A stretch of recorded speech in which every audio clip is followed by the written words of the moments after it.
on va aller à Téhéran. Qui va succéder à l'ayatollah Ali Khamenei, éliminé le week-end dernier? L'Assemblée des experts a fait son choix. Est-ce qu'il s'agit du fils d'Ali Khamenei, Mojtaba Khamenei? Il était donné favori. Siavash Ghazi, est-ce que ce soir, on connaît le nom du guide suprême iranien? Non, il est 20h à Téhéran. Il n'y a pas encore d'annonce officielle. Plusieurs membres de l'Assemblée des experts sont intervenus depuis ce matin pour dire qu'il faut accélérer le processus et donc annoncer la nomination du nouveau guide suprême iranien. Ça, c'est donc d'un côté donc c'est certaines déclarations dans ce sens-là, et puis d'autres déclarations qui disent un peu, qui vont dans le sens d'une nomination de Mojtaba Khamenei, puisque ce matin un membre de l'Assemblée des experts a affirmé que le nom de celui qui a été choisi donc par l'Assemblée des experts a été, je le cite, a été évoqué par le grand Satan.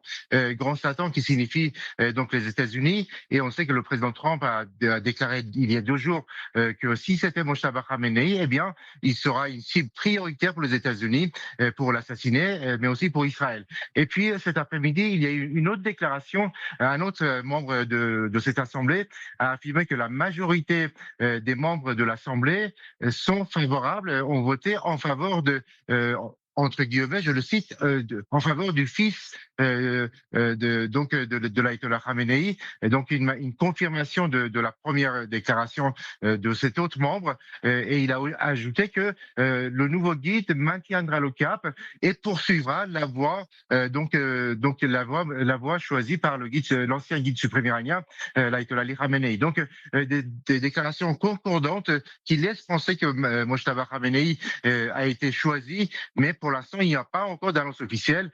Cela pourra intervenir assez rapidement, peut-être dans les 1 ou 2 heures qui viennent. Oui, on suivra tout ça bien sûr avec vous, Siavash Ghazi. Marc Semo, les gardiens de la révolution faisaient pression pour en tout cas que ce soit cet homme-là, en disant c'est celui qui est capable d'être le guide suprême de l'Iran dans ce temps de guerre qu'on connaît. Et d'autant plus logique qu'il est très proche des gardiens de la révolution. Mais c'était aussi le choix de papa, qui avait tout fait pour mettre son fils en orbite, le deuxième.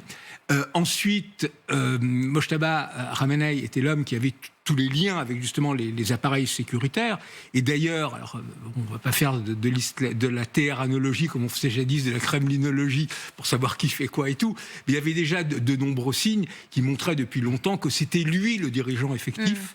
Parce que son père, bon, d'abord est très vieux, un cancer de la prostate, il avait, voilà, et que de fait c'était déjà lui qui faisait l'office du chef de cabinet et qui gérait réellement les grands défis sécuritaires. Alors, bon, il y a des rumeurs, alors apparemment ça a l'air de se confirmer que c'est lui, c'était le candidat le plus probable. Malgré tout, il suscitait d'énormes résistances, au sein, y compris même, des experts.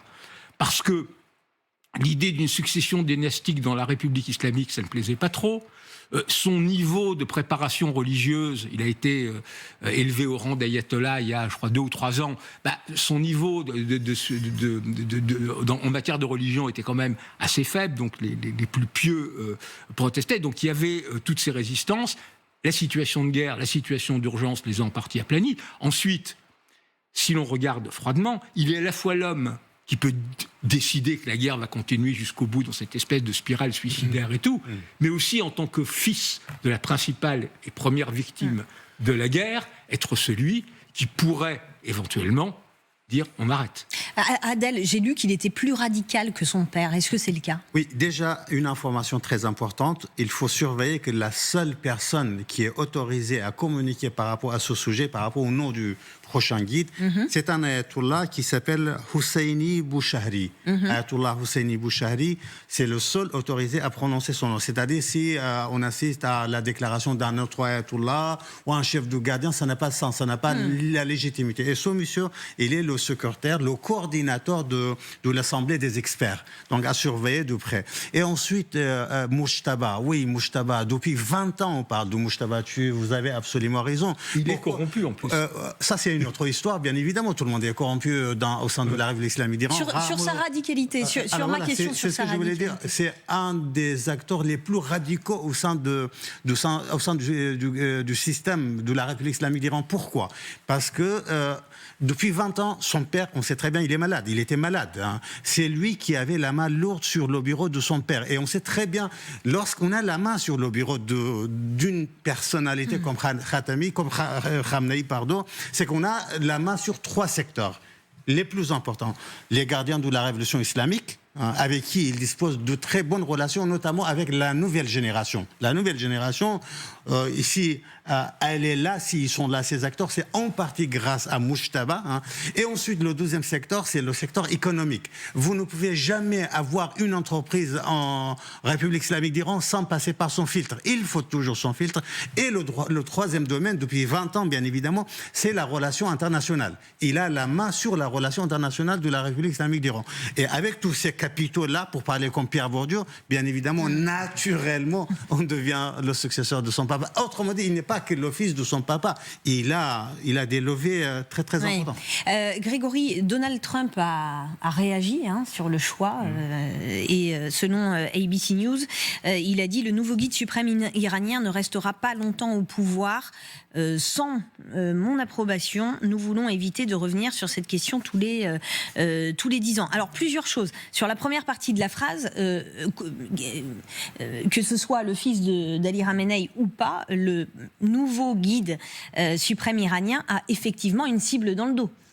Alors, c'est ce que Trump sous-entend, et je pense que les Israéliens savent déjà où se trouve Mojtaba Khamenei, si c'est bien lui qui est désigné comme guide.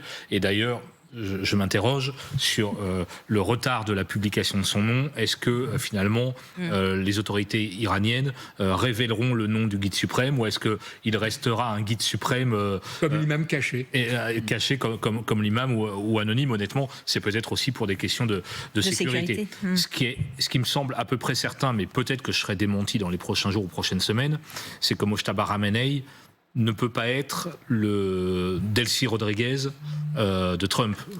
Allusion à la vice-présidente du Venezuela, qui, une fois le départ de Maduro, s'est d'un seul coup trouvé être totalement US compatible pour faire des affaires et finalement des deals entre les États-Unis et le Venezuela. Parce que ça, c'est le rêve de Trump, c'est d'avoir une Delcy Rodriguez à l'iranienne. C'est de nommer le prochain patron de la République islamique d'Iran. Je crois que c'est hier, il a dit, mais ça ne me dérange pas si c'est un religieux.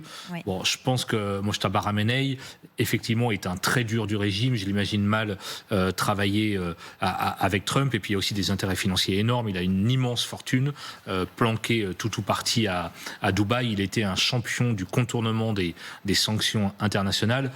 Je l'imagine mal travailler avec les Américains. Peut-être que... Vincent. Oui, en tout cas, ce sera un CDD, vraisemblablement. En tout cas, un emploi très précaire.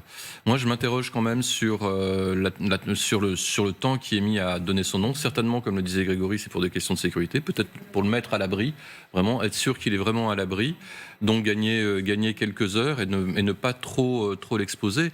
En tout cas, si c'est Mojtaba Khamenei, c'est une très mauvaise nouvelle pour le peuple iranien, parce qu'il n'est pas seulement proche des gardiens de la révolution islamique, c'est un gardien de la révolution islamique. Je ne sais pas ce qu'on pense Adèle, mais qui se masque, qui s'en cache. Ouais. Mais c'est un passe-daran, signifiant donc que les passe-darans prendraient le pouvoir en Iran. Alors bien sûr, on va suivre l'officialisation si elle arrive, encore une fois. Alors regardez ce qu'a dit le porte-parole de l'armée israélienne. Il a dit « Je tiens à souligner que le bras long de l'État d'Israël continuera de poursuivre le calife et quiconque tente de le nommer colonel. » Vous êtes toujours avec nous. Est-ce que les Iraniens pourraient cacher le nom du futur guide suprême iranien, effectivement, pour le protéger ? Vous savez, le problème le cerveau des Iraniens est très tortueux et ce qu'on voit n'est pas toujours la réalité. On peut imaginer également qu'il y a un autre candidat qui est déjà plus ou moins désigné et qu'on parle de lui pour éviter justement que Israël ou d'autres cherchent le réel, le futur patron de l'Iran. Ça, c'est le premier point. Donc moi, je suis assez méfiant sur le sujet. Pourquoi je suis méfiant? Pour 2 raisons. La première, c'est Khamenei lui-même avait dit, il y a quelques années, qu'il ne souhaitait pas que que son fils lui succède. C'est un point très important. Donc j'imagine que l'environnement de Ramenei, enfin l'ancien environnement de Ramenei, ceux qui n'ont pas été tués, vont essayer de suivre sa voie. Le deuxième point, c'est que c'est paradoxal de recréer une dynastie dans cette même famille alors qu'ils ont éliminé la dynastie des Pahlavis. Donc, vous voyez, il y a des paradoxes extrêmement étranges, ce qui me fait dire que, encore une fois, Ramenei, le fils Ramenei est une option sérieuse, bien évidemment, mais encore une fois, je ne suis pas du tout sûr que ce soit lui qui soit choisi.